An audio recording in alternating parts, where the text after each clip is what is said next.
দুৰ্নীতিৰ বিৰুদ্ধে মাত মতা সাংবাদিক দিলৱাৰ হুছেইনক গ্ৰেপ্তাৰক লৈ যি প্ৰতিবাদ আৰম্ভ হৈছে, এই প্ৰতিবাদ এতিয়া উত্তপ্ত পৰিস্থিতিৰ সৃষ্টি হৈছে।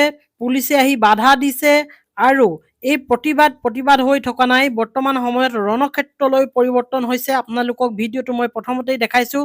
এই দিলৱাৰ হুছেইনে দুৰ্নীতিৰ বিৰুদ্ধে নিউজ কৰিবলৈ যোৱাই তেখেতৰ কাল হৈছিল আৰু এপেক্স বেংকৰ যি দুৰ্নীতি, সেই দুৰ্নীতিৰ বিষয়ে সুধাটোৱে তেখেতৰ কাল আছিল আৰু বৰ্তমান সময়ত তেখেতক আটক কৰা হৈছে, তেখেতৰ ওপৰত বিভিন্ন ধৰণৰ গোচৰ ৰুজু কৰা হৈছে। এতিয়া প্ৰতিবাদত সাংবাদিকসকল নামি আহিছে আৰু সাধাৰণ জনতাও ওলাই আহিছে ৰাজপথলৈ। গুৱাহাটীত এই পৰিৱেশ সৃষ্টি হৈছে বৰ্তমান সময়ত।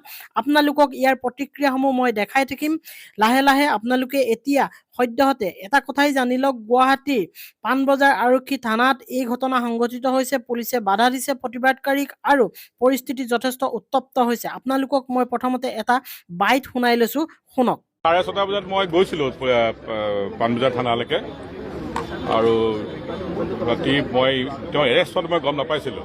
মই ডিটেনশ্যন হৈ থকা বুলি ভাবিছিলোঁ। তো কিবা খোৱা বস্তুমান লৈ গৈছিলোঁ আৰু মোক দেখোন সোমাবও দিছিলে, মোক কোনো বাধাও দিয়া নাছিলে দেই। আৰু পুলিচ এজনে লৈ গৈছিলে, মই লগ পাইছিলোঁ তেওঁক। মোৰ পোনপটীয়া প্ৰশ্ন আছিলে যে তেওঁ চকুলে চাই যে আমি নজনা কিবা ঘটনা হৈছে নেকি, যিটো ঘটনাৰ পিছত বেলেগ ৰূপ ল'ব পাৰে। তেওঁক মোক স্পষ্টকৈ কৈছিলে যে অকল কৰাপশ্যনৰ কাৰণে কৈছিলোঁ আৰু এই বড়ো এংগলটো বৰ হাস্যকৰ ক'ৰ পৰা আহিল।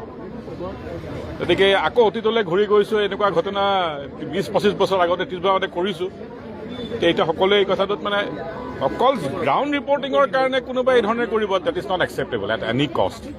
গতিকে এইটো প্ৰতিবাদৰ সকলো ভাষা সকলো হ'ব লাগে আৰু সকলো একেলগে ওলাই আহিছে। এইটো কাৰণে ভাল হৈছে সকলোৱে ওলাই আহিছে, বিকজ জাষ্ট চিম্পল ৰিপৰ্টিঙত কোনোবাই কৰিব পাৰে ভাবিব নোৱাৰা কথা আজিৰ যুগত। এইখিনি মোৰ ক'বলগীয়া।